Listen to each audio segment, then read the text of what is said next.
You were never meant to hear this story. In fact, men have been killed for knowing less than what you're about to discover. In the autumn of 1798, along a 20-mile stretch of the Wilderness Road in southeastern Kentucky, 17 travelers vanished. Not lost, not killed in a skirmish. Vanished. No bodies, no witnesses, only abandoned horses and personal belongings scattered in the dirt like breadcrumbs that led to nothing. It should have been one of the most alarming crime waves in early American history. But it wasn't, because the local authorities buried the truth so deep that for almost 2 centuries it rotted in silence, sealed records, erased reports, or a strip of evidence locked away where no curious mind could find it. Until 1987, a county clerk, an ordinary man doing nothing more dangerous than cleaning out a courthouse basement, stumbled across something that should never have seen daylight. The sealed court documents from 1798. They told of a killing operation so deliberate, so mechanically precise. It could not have been the work of impulsive bandits. No, this was an 8-year campaign of calculated murder, disguised so perfectly as Christian charity that even the most watchful eyes never saw the truth until it was too late. At the center of it all stood the Hardin family farm. Outwardly, it was a place of generosity and godliness, a beacon of safety for travelers braving the lawless edge of the frontier. But behind the smiling faces and pious words was a machine built to take in the weary, the vulnerable, the trusting, and turn them into something the wilderness would never give back. You're about to follow that road, the same one they walked. Every step will take you deeper into the truth you were never meant to know. And when you reach the end, you will understand why the past was buried and why some people will do anything to keep it buried. Because this isn't just a story about 1798. This is a story about power, about the masks people wear to hunt in plain sight. Odd. And once you see through that mask, there's no going back. Before we step onto the Hardin farm, you need to understand the land that birthed it. Southeastern Kentucky in 1798 was no place for the weak. This was a borderland between civilization and the wilderness, where the mountains themselves seemed to close in, and every shadow hid a salvation or death. 2 decades earlier, Daniel Boone had cut the Wilderness Road through the Cumberland Gap, and with it opened the artery that fed the westward expansion. It was narrow, winding, and brutal, a path where the wrong step could mean a fall from a ridge, a fever that no doctor could reach in time, or a quiet, efficient killing by men who never left a name. Small settlements sprouted along the trail like lanterns in a sea of darkness. They were lifelines, places to rest, trade, and hear news of what lay ahead. Among them was Millfield, a township of barely 300 souls. On the surface, it was orderly, moral, and devout, founded in 1794 by Virginia Baptists seeking freedom from persecution. Every Sunday, the New Jerusalem Baptist Church overflowed with every man, woman, and child. There was a strict moral code, and life revolved around faith, survival, and mutual trust. Millfield's economy and spirit were anchored by 3 figures: Jeremiah Hendris, the iron-fisted owner of the general store and unofficial judge; Martha Crane, who ran the Cumberland Inn with elegance imported from Philadelphia; and Reverend Ephraim Cole, a Harvard-educated preacher who traded comfort for the grit of frontier ministry. These people gave Millfield its sense of legitimacy, its image of safety. And that image made it the perfect hunting ground. Because predators, the smart kind, don't roam where fear already lives. They build their lairs where trust is abundant, where the prey walks straight to the trap believing they've found sanctuary. That's where the Hardins enter the picture. Ezekiel, Temperance, and their grown children, Caleb, Josiah, and Mercy, had arrived in 1791 claiming to be survivors of Indian raids in Virginia. They settled quickly, became pillars of the community, pillars of the church. Ezekiel preached alongside Reverend Cole. Temperance healed the sick with uncanny skill. The children were models of virtue. And so, when travelers on the Wilderness Road asked for the safest place to rest between Virginia and Lexington, locals gave one answer: the Hardin farm. It's here that the road narrows. When the path becomes more dangerous, not because of what lies in the wilderness, but because of what waits behind a door you're told is safe. The Hardin farm wasn't just a home. It was a statement. 400 acres of prime bottomland stretched along Beaver Creek, 3 miles south of Millfield, land so fertile it seemed blessed by the Almighty himself. Corn and tobacco grew thick and tall here, and the creek powered a grist mill that brought neighbors from miles away. On the surface, everything about the place screamed prosperity earned through honest labor. The main house rose 2 stories high, built of heavy logs with stone chimneys at each end, most telling glass windows.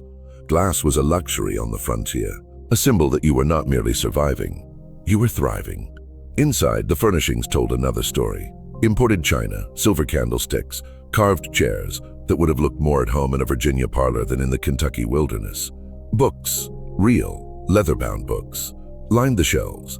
They didn't just speak of wealth. They whispered of education, refinement, and secrets. Behind the house sprawled a barn large enough to shelter 50 horses. Outbuildings dotted the property. A smokehouse, dairy, blacksmith shop, and the largest root cellar in the county, according to Ezekiel. A root cellar so vast that some claimed it could take in a wagon. The Hardins said it was for storing vegetables and preserving food through the winter. But I want you to remember this detail, because in places like this, what's beneath the ground always matters more than what's above it. Hospitality was their public face. Stranded travelers could count on Ezekiel riding out into the worst weather to rescue a broken wagon or guide a lost party back to safety. Temperance never turned away the sick or injured, whether they could pay or not. She kept an infirmary stocked with surgical tools most frontier doctors had never seen. Mercy, the daughter, kept a guest book, names and dates of every soul who stayed the night under their roof. By 1798, their reputation was so pure, so unblemished, that travelers would alter their routes just to pass by the Hardin farm. It was the safest place on the road, they were told. But here's the truth you must hold on to. Predators don't just wait in the dark. The most dangerous kind stands in the light, welcoming you in, and by the time you feel the teeth, it's already too late. The first sign of rot came on October 13, 1798. And like all true predators, the Hardins didn't start with someone weak. Samuel Fletcher was not the kind of man who vanished easily. For 12 years, he had ridden the wilderness road between Virginia and Kentucky, 4 times a year, without fail. He carried manufactured goods west, raw materials east, and every trip had been on time, profitable, and uneventful because Fletcher knew the rules of the frontier. He avoided risk. He kept his schedule. And above all, he never traveled blindly. And that's why his business partner, Thomas Greeley, knew something was wrong the moment Fletcher failed to arrive in Lexington. 1 day late, possibly weather. 2 days, never happened before. On the 5th day, Greeley didn't just suspect trouble, he knew catastrophe. At dawn on October 18th, Greeley traced Fletcher's route backwards. The trail was clean all the way to Millfield. Inns, merchants, farmers, they all remembered seeing him. Then, just past town, nothing. It was as if the road itself had swallowed him whole. On the 2nd day of searching, Greeley found Fletcher's horse grazing near Miller's Creek, still saddled, still fed. The bridle hung neatly from a tree branch, as if placed there by human hands. His saddlebags remained untouched, merchandise, silver coins, everything intact. This wasn't robbery. This was something else. Even stranger, Fletcher's belongings were scattered in a deliberate trail leading away from the road, deeper into the woods. Not dropped all at once, but one by one, as if someone had been forced to leave a breadcrumb trail no one was meant to find in time. Constable Jacob Winters was called in, a man who had fought and bled under Anthony Wayne in the Ohio campaigns. He'd seen enough killing to know when something didn't fit the pattern, and nothing here fit. The trail led directly toward the Hardin property, and then, without warning, it ended. No tracks, no struggle, no blood, not even a broken twig. Even Henrik Johansson, a tracker so skilled the locals said he could follow a ghost, admitted defeat. That's the first rule of frontier survival. Every creature leaves a trace. But Fletcher had left nothing. And when there is no trace, it usually means someone went to great lengths to make it disappear. Constable Jacob Winters rode to the Hardin farm with one thought burning in his mind. If Fletcher's trail ended here, then someone on this property knew more than they were willing to say. Ezekiel Hardin greeted him at the door with the warmth of a man who had nothing to hide, or who had perfected the performance of that warmth. He admitted, without hesitation, that Fletcher had stopped at the farm on the evening of October 13th. Said the merchant was looking for a shortcut to Lexington that would save him a full day's ride. Ezekiel claimed he had warned Fletcher not to take unfamiliar trails, especially carrying valuable goods with winter closing in. But Fletcher, he said, seemed anxious, distracted, and in a hurry. Temperance had offered him a hot meal and a bed for the night. He declined. Caleb offered to escort him partway, declined again. The story ended with Fletcher riding off toward the ridge country, determined to beat the night. It was a clean story. Too clean story. Too clean. When Winters questioned each family member separately, something unsettling happened. They all told the exact same story. Not just the same events, the same words, the same order, the same tone. Real witnesses don't do that. Memory stumbles. People remember different angles, different details. But this was polished, practiced, perfect. Temperance added one personal touch, that Fletcher had complained of stomach trouble and she'd given him a small bottle of her herbal medicine before he left. Mercy spoke of his hurried politeness. Every recalled him checking over his shoulder as if someone might be following. Every word locked neatly into place. But Winters noticed other things. A new smokehouse, unusually large, and built from thick stone. Fresh earth turned near several outbuildings as though something had been recently buried or dug up. And the root cellar, bigger than he remembered. Large enough perhaps to store more than vegetables. Ezekiel explained it all away with ease. Good harvest, expanding storage, investing in the farm's future. But Winters saw the micro flinches. Temperance's hands shook slightly as she poured coffee. Mercy kept glancing at her father for approval before speaking. Caleb and Josiah, normally friendly, seemed tight-lipped, watchful. Winters had no proof. Not yet. But as he rode away that evening, he knew two things with absolute certainty. One, Samuel Fletcher had never left the Hardin property alive. And two, this family's reputation was their most dangerous weapon. Samuel Fletcher's disappearance might have been written off as bad luck if the road hadn't begun swallowing people whole. By November, 2 more travelers vanished without a trace. The first was a preacher named Eli Morgan, riding south from Chillicothe with a Bible, a small trunk of sermons, and not much else. He was last seen in Millfield, stopping to water his horse before nightfall. The next morning, the animal was found grazing freely in a meadow, reins neatly coiled, saddle still in place, just like Fletcher's. The second was a young woman, Margaret Holloway, traveling alone to join her husband in Danville. A widow's bonnet, her leather satchel, and one of her boots were discovered scattered along a path that curved toward Beaver Creek. The boot was clean, no mud, no blood, no sign of a struggle. It was as if someone had set it there on purpose, like a lure. The townsfolk began whispering the word no one wanted to say aloud. Pattern. Winters returned to the Hardin farm with questions. Once again, the family was ready. They'd seen Eli Morgan ride by, but said he hadn't stopped. They'd never laid eyes on Margaret Holloway. Each time, the same choreographed replies, the same practiced calm. But this time, Winters noticed something he hadn't before. Caleb and Josiah working to block his view of the smokehouse door. It hung open just an inch, and from that narrow space a faint smell drifted out, not the tang of hickory smoke or salted meat, but something heavier, sweeter. The smell no man forgets once he's seen battlefields. He asked to look inside. Ezekiel laughed, slapped him on the back, and claimed the smokehouse was a mess of meat and messier tools, not fit for a guest's eyes. That night, Winters went to the tavern in Millfield and began quietly comparing notes with other travelers. The stories were piling up. Merchants, peddlers, drifters, always last seen within a mile of the Hardin farm. And every time, the family had some tidy explanation. 1 or 2 missing folks could be fate.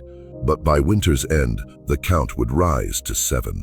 7 lives gone and the road remained open. The farm still offering coffee, warmth, and safety to the unsuspecting. The front door was still open. But now, Winters was sure it was a trap. Constable Winters knew the Hardins weren't just lucky hosts on a cursed road. They were hunters. The road wasn't claiming travelers, someone was choosing them. But proving it meant catching them in the act. And that, Winters realized, required bait. He chose a man named Silas Boone, a wiry, sharp-eyed trader who owed Winters his life after a knife fight in Louisville. Silas had nerves like tempered steel and could talk his way out of most trouble. Winters explained the plan in a hushed back room of the Millfield Tavern. Silas would ride down the wilderness road alone with a wagon that appeared to be heavy with goods. Inside the crates, stones, nothing of value except a single pouch of silver coins in his coat pocket. The goal was simple.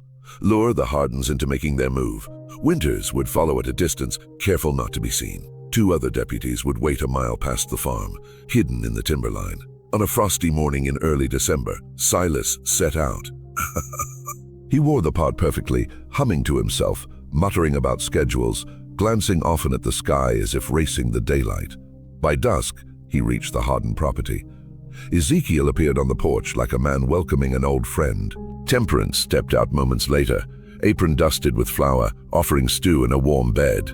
Caleb emerged from the barn, wiping his hands on a rag, his eyes locked on the wagon. Silas acted hesitant, just as they'd planned, saying he hoped to make Millfield before nightfall. Ezekiel insisted the road was unsafe in the dark. Temperance's voice was gentle, almost pleading, but no traveler should be cold tonight. Winters watched from the shadows, every muscle tight. He couldn't hear every word, but he saw Silas slowly agree, saw him lead his horse toward the barn under Caleb's guidance. The moment the barn doors shut, Ezekiel's posture changed, shoulders squared, jaw set, eyes colder than the December air. Temperance glanced toward the ridge, scanning the road as if checking for witnesses, and that was when Winters saw it. The flicker of a lantern moving toward the smokehouse and the unmistakable shadow of Caleb slipping inside. Whatever the Hardins planned to do to Silas, Winters had just run out of time. Winters' breath fogged in the cold air as he slipped down the slope toward the smokehouse. Every step was a calculation. Too fast, and he'd give himself away. Too slow, and Silas might not live to see the sunrise. Oh. From inside, a faint scraping sound drifted out, metal against wood. Then a low murmur, Caleb's voice. He wasn't talking to Silas, he was talking to someone else. Winters crouched low, peering through a crack in the warped planks. The lantern light swung lazily, throwing long, jittering shadows across the walls. Silas sat on a stool, hands bound behind him, the silver pouch on a table beside him. Caleb stood in front of him, grinning, while Ezekiel leaned in the corner, sharpening something long and thin, too slender for a knife, too heavy for a needle. "What's the hurry?" Ezekiel's voice was low, almost conversational. "You'll get where you're going, in a way." Winters' pulse hammered. He wanted to burst in, but the third figure in the corner froze him in place, Temperance Hardin, holding a rope coiled in her hands. Her face was calm, not blank, calm, like she'd done this 100 times. Caleb leaned close to Silas, sniffed the air like a dog catching a scent. "You smell it," he said to Ezekiel.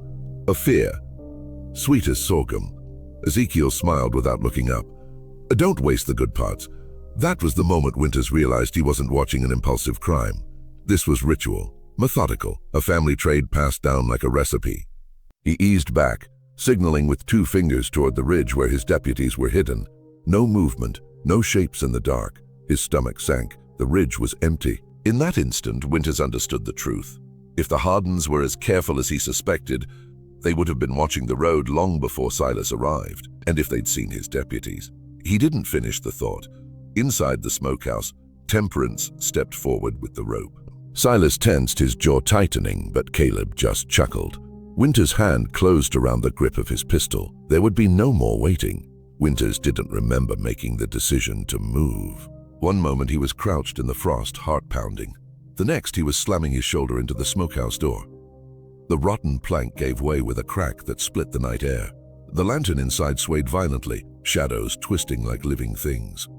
"Drop it." Winters barked, pistol leveled at Ezekiel. For a half second, no one moved.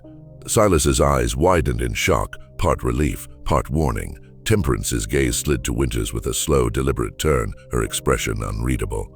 Caleb's grin didn't falter. If anything, it grew. "Evening, Constable," Ezekiel said, setting the sharpened steel down on the table with exaggerated care. "We're just in time." The rope slipped from Temperance's fingers, hitting the dirt floor with a dull thud. But she didn't step back. She stepped forward. "Silas, get up!" Winters shouted, keeping the gun trained. Silas struggled against his bindings, chair legs screeching against the floor. Then Winters heard it, a sound he hadn't accounted for. Boot steps behind him. He spun, but too late. Something heavy smashed into the side of his head, white light exploding in his vision. He hit the floor hard, the pistol skittering away. Through the haze, shapes moved.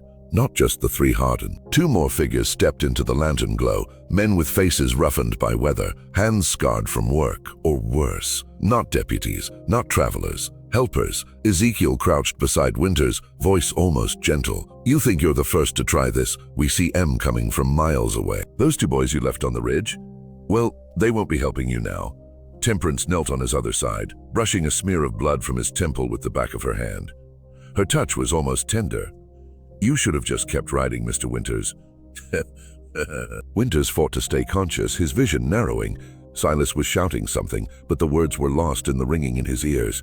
Above him, the lantern's flame guttered, shadows tightening around the room like a noose. The last thing he saw before blackness took him was Caleb looping the rope over a ceiling beam, humming a tune that sounded almost like a lullaby. The first thing Winters felt was the cold. Not the kind that prickles your skin, but the deep, marrow-sinking chill that tells you the air hasn't moved in a long time. His eyes opened to darkness so complete it pressed against him like weight. A single candle flickered somewhere above, its light bouncing off damp stone walls. He was no longer in the smokehouse. This was somewhere older, deeper. Winters tried to move, but his wrists were bound behind him, rope biting into the skin. His ankles, too, secured to a heavy iron ring, bolted into the floor. Then he heard breathing, slow, steady. From the shadows, a figure stepped forward, Caleb. But the grin was gone now. His face was calm, serious. The kind of calm a butcher has before the first cut. You ever been in a root cellar, Constable? Caleb's voice was almost conversational. Down here, you don't hear the wind. You don't hear the road. Nobody hears you. Winters' gaze darted to the far wall. He almost missed it. Rows of marks etched into the stone, deep grooves worn smooth at the edges. Not random, tally marks. Dozens of them, maybe hundreds. Caleb followed his eyes and smiled faintly. Every guest we ever had left their mark. Well, we left it for them. From the stairwell, another figure descended, Temperance, carrying a wooden tray. On it, a loaf of bread, a tin cup, and something wrapped in cloth. She set it down in front of Winters, crouched low, and whispered so softly he almost thought he imagined it. They'll decide by morning. He wanted to ask, decide what? But the look in her eyes stopped him. She wasn't warning him out of kindness. She was warning him the way one might warn a mouse not to twitch before the trap snaps shut. Above them, muffled voices rose, Ezekiel's deep rumble, another man's laugh, the scrape of wood on wood. Caleb turned toward the stairs. I'll tell him he's ready. The candlelight trembled as they left, the door closing with a heavy final thud. Winters tested the ropes again, skin tearing against the fibers. Somewhere beyond the walls, water dripped slowly, each drop echoing like a countdown. And in the darkness, he understood. He wasn't just a prisoner. He was a name waiting to be carved into the stone. Winters wasn't sure how much time had passed before the door opened again. The candle had burned down to a crooked stump, its light barely clinging to life. Caleb reappeared, this time flanked by two men Winters didn't recognize, both armed with long hunting knives. They cut the ropes from his ankles, yanching him to his feet. Walk, Caleb ordered.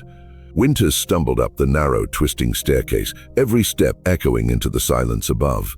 When they emerged, he realized they weren't in the farmhouse anymore. This was a different structure, smaller, windowless, the air thick with the scent of earth and smoke. At the center of the room stood a table, old oak, scarred from decades of use. 3 chairs were arranged behind it. In them sat Ezekiel, Temperance, and an elderly woman Winters hadn't seen before. Her hair was white as frost, her eyes sharp and cold. Caleb leaned close, his breath hot against Winters' ear. That's Matriarch Hardin. If she speaks, you'd better listen. Ezekiel gestured, and Winters was shoved to the center of the room. Mr. Winters, Ezekiel began, voice slow and deliberate.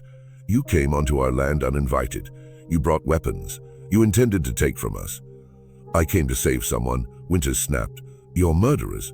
Snapped. You're murderers. Temperance's smile was small, almost pitying. That's what they all say. The matriarch raised a thin, gnarled hand. The room went silent instantly. She studied Winters for a long, uncomfortable moment before speaking, her voice dry as paper. Our family survives because we choose who lives and who does not. You want your life? Then speak something worth hearing. Winters' pulse thundered in his ears. He could feel every eye on him, weighing, measuring. He tried a different angle. Let Silas go. He's done nothing to you. He's done nothing to you. Keep me if you have to, but let him walk away. The matriarch tilted her head slightly, like she was studying an insect. Interesting. Ezekiel leaned forward. We'll decide before dawn. Caleb stepped behind Winters, gripping his shoulder hard enough to bruise. Until then, he said, "You're in our keeping." The men dragged him back toward the cellar, the matriarch's gaze following him the whole way, sharp, unblinking, as if she could already see his name carved into the stone. They didn't throw Winters into the same corner this time. Caleb shoved him toward the far end of the cellar, where a heavier iron door waited. It opened with a groan that sounded like something alive. Inside, the air was hotter, thicker. The candlelight caught on faces. Shoftor. At first, Winters thought they were corpses, motionless figures huddled against the walls, their eyes reflecting the flame like animals in the dark. But then one of them moved, all in various states of ruin, clothes torn, lips cracked, eyes wide with the hollow look of people who had seen too much. One, an older woman with tangled gray hair, whispered the moment she saw Winters. "They'll come for you before sunup." He crouched beside her, the iron door clanging shut behind him. "Who are you? How long have you been here?" Her gaze darted upward toward the ceiling. "Time doesn't mean anything down here. You either go up or you disappear." Disappear. Another man leaned forward from the shadows. "Don't waste your breath asking for mercy. This is a place where mercy died a long time ago." Winters scanned the room, noting the chains bolted into the stone, the water bucket in the corner, the piles of straw that passed for bedding. This wasn't a temporary holding place. This was a system. He found himself searching the faces, looking for Silas, but the boy wasn't there. "Where is the kid they brought in?" Winters asked, his voice sharp. Silence. Then the older woman shook her head slowly. "If they took him to the other room, he's not coming back." A sudden pounding above made everyone flinch. Heavy footsteps crossed the floorboards overhead, followed by the creak of a door and the muffled sound of laughter. Winters felt the walls closing in, the heat pressing down like a living thing. He knew what the older woman meant. This wasn't about whether he could escape. It was about whether he could do it before his name joined the tally marks. And in that moment, Winters made a silent vow. If Silas was still alive, he'd drag him out of this place, even if it meant burning the Hardin family's empire to the ground. The air in the cellar was heavy with the smell of damp straw and unwashed skin. Winters sat with his back to the wall, listening, not just to the captives, but to the patterns above them. Every creak, every muffled voice, every door that opened and closed was a thread in a larger map. The older woman had said nothing more since warning him about Silas, but the younger man, the one with the raw wrists, leaned closer. "Oh, not like the others. You're still planning." Winters met his eyes. "You're damn right I'm planning." The man gave a bitter laugh. "You think you'll get out." "That's good. Hold on to that. But know this, they don't just guard the exits, they guard each other." From across the room, a thin, pale figure shifted in the shadows. There's a way," she whispered. But it's not through the door." Winters crawled closer. What do you mean?" She hesitated, her gaze flicking to the walls. "A stone hides things. They've built over old tunnels, animal runs, root cellars, maybe older than the farm itself. Some lead to the creek.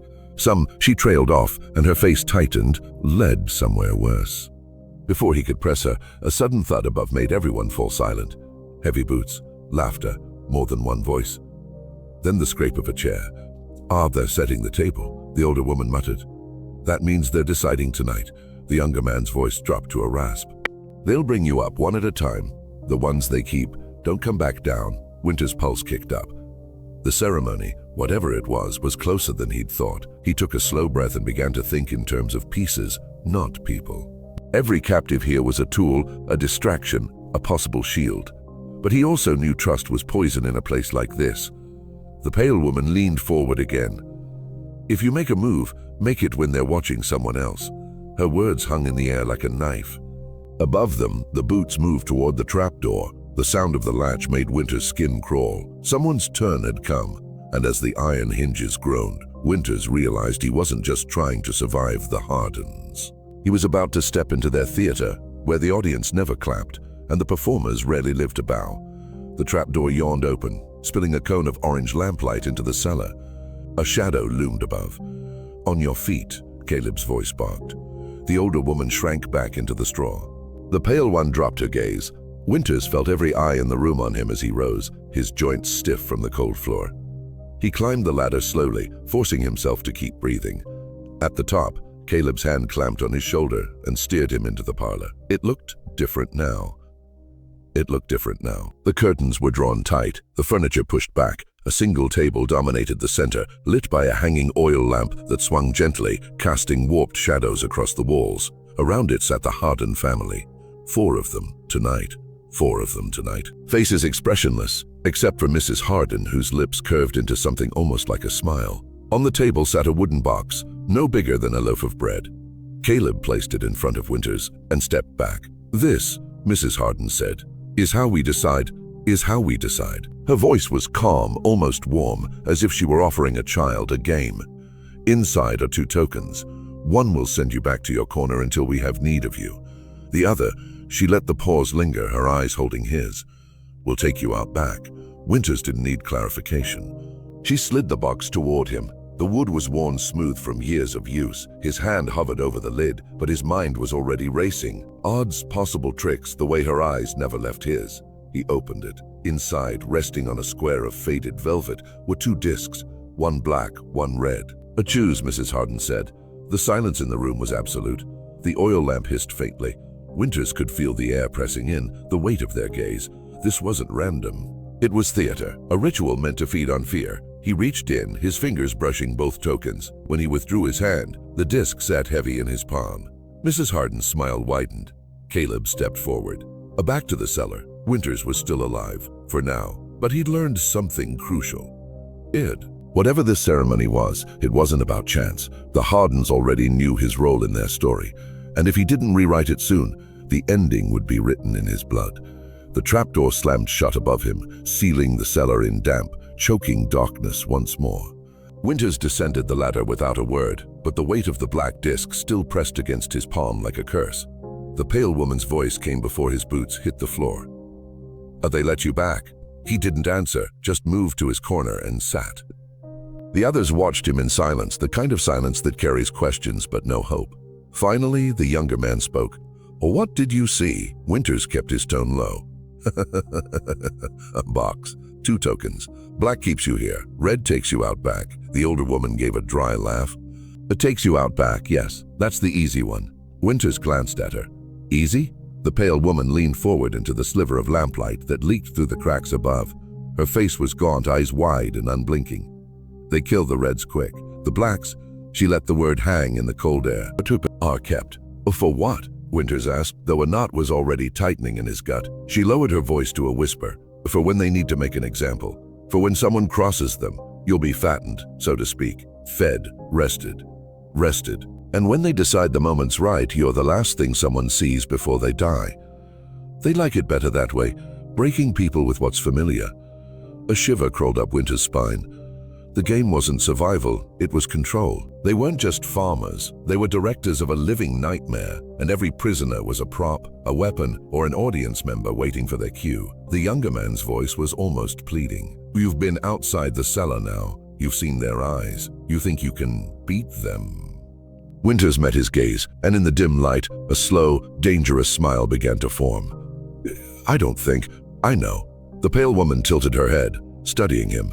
"Then you'd better move soon, because once they've decided your purpose," above them, a chair scraped across the floorboards and heavy boots approached the trapdoor again. "You don't get to choose anymore." The trapdoor creaked open, spilling a thin rectangle of lamplight into the cellar. Caleb's voice followed, cold and clipped. "You." Up.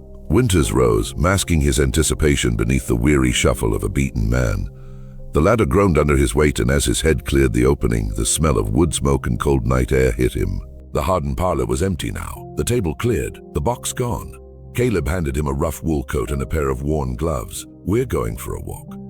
No explanation, no destination, just that stare, flat, measuring. They stepped out into the night. The farm lay under a quilt of frost, every fence post and dead stalk glistening silver in the moonlight.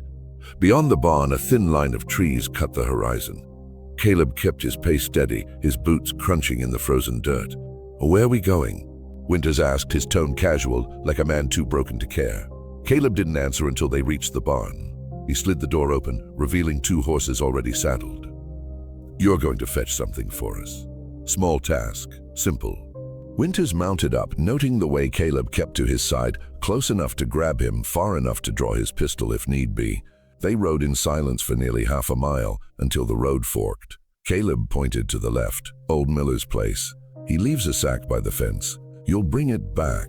Run, I shoot. You take too long, I shoot. Winters nodded, playing the obedient captive, but his mind was working fast. A farmhand leaving a sack by the fence meant Miller was either in league with the Hardins or too afraid to refuse them. Either way, it was a point of contact, someone who might know something, or at least spread word that one of the Hardin captives was loose, however briefly. As they neared the fence line, Winters caught sight of the burlap sack slumped against a post. Caleb stayed in the saddle, watching. Winters dismounted slowly, letting his hand brush the frozen ground, his eyes scanning for anything. A rock, a tool, a weapon. The sack was heavier than it looked. Inside, he could feel the hard edges of glass jars. Moonshine, trade goods, proof the Hardins had a network. And if they had a network, so could he. When he mounted back up, there was no sign of the thought on his face, only that dull, compliant look Caleb expected. But inside, a plan was forming. The Hardins weren't the only ones who knew how to make use of what was given. The ride back to the Hardin farm was slower. Caleb didn't seem to notice. Or maybe he thought Winters was too numb to think of escape. Either way, the moonlight gave Winters just enough cover to work. The sack of jars sat between them, its rough burlap scraping against his thigh. With his gloved fingers, Winters tugged at one of the seams until it split just enough for him to slide his hand inside. The first jar was cold against his palm.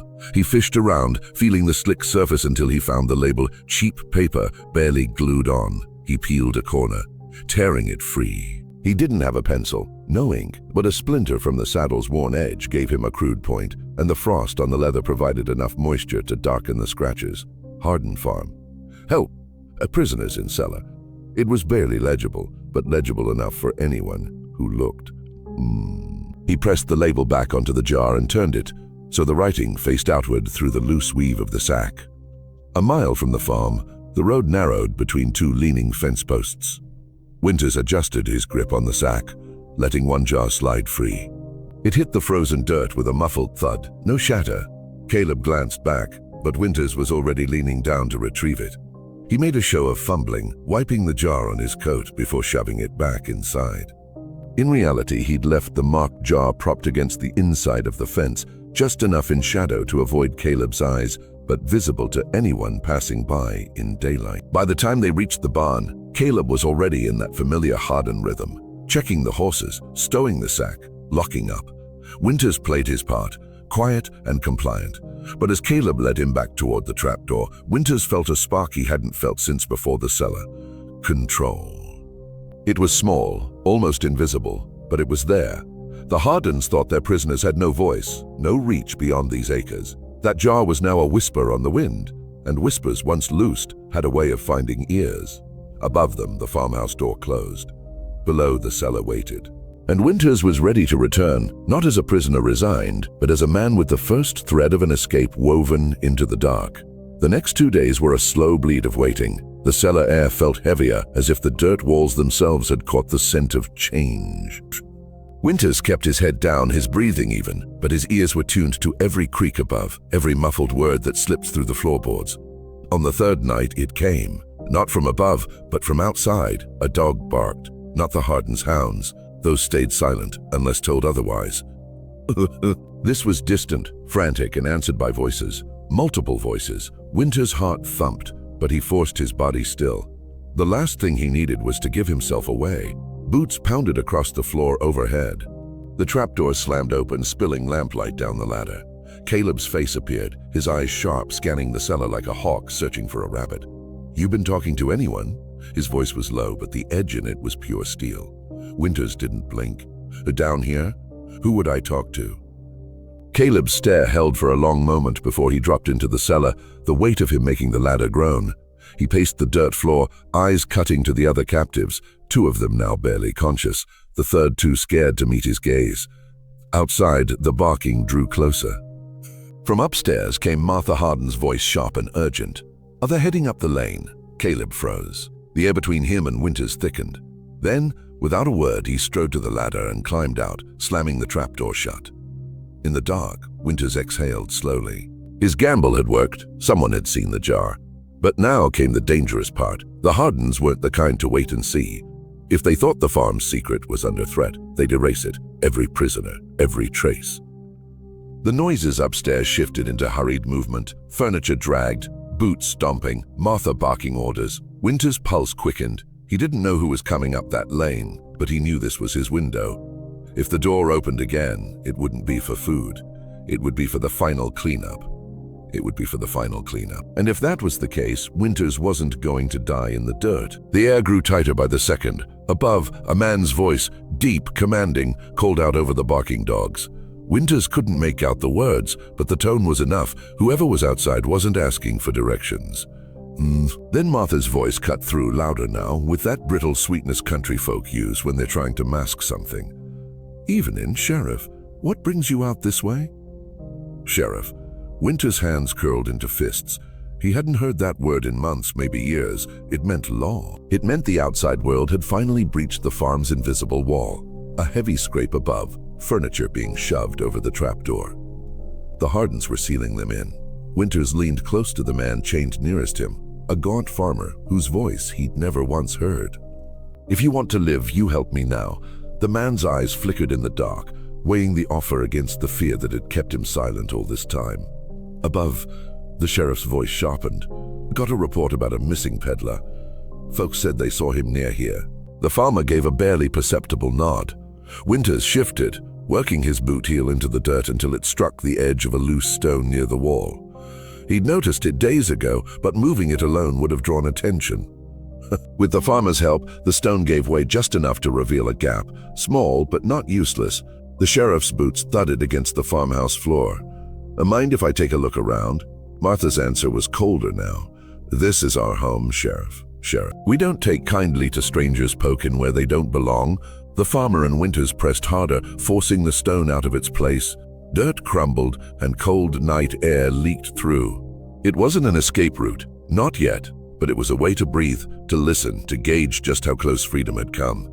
Then, the unmistakable sound, footsteps crossing directly above the trapdoor. The sheriff was in the room. Winters held his breath. If the sheriff noticed the trapdoor, the Hardins would have to act. And when they acted, Winters would have to move. Not in hours, not in minutes, but in seconds. The sheriff's boots stopped right above Winters' head. Through the thin layer of dirt and boards, he could hear the man shifting his weight, the faint creak of leather as he crouched. "What's this?" the sheriff asked, voice muffled but curious.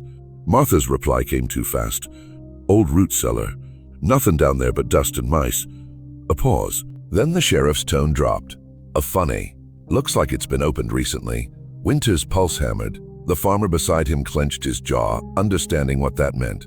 Caleb's voice cut in, smooth but edged with warning. "We keep food down there sometimes. Cold storage. Nothing worth your time." The sheriff didn't answer right away. Instead, there was a low, deliberate knock on the trapdoor, 3 times, slow and heavy. "Mind if I take a look?" Martha laughed, but the sound was brittle. "Sheriff, it's damp and filthy. You'll ruin your boots." That was it, the moment.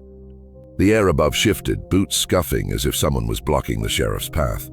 Winters shoved the loose stone fully out of the wall gap. Fresh night air spilled in, and with it came the smell of wet earth and wood smoke.